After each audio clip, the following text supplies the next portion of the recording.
Assalamualaikum.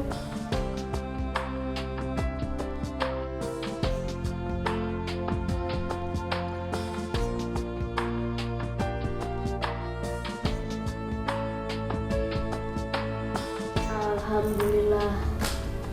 Selesai juga prakteknya ya Kak ya? Iya, alhamdulillah. Loh, kok Kak juga alhamdulillah sih? Kan nggak ada praktek sama sekali.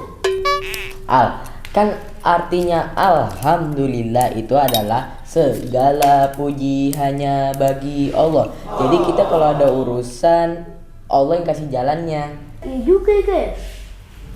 Oh iya. Selesai makan, alhamdulillah. Bisa sekolah, alhamdulillah.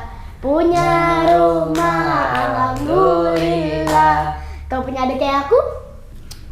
Itu mau kepepet. Halah, kalau pergi juga dicariin. Emang Al mau pergi kemana?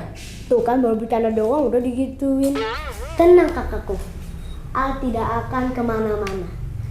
Al akan selalu jadi ada yang recokin. Nggak usah sok dibutuhin ya Pak Al. Yaudah mainin.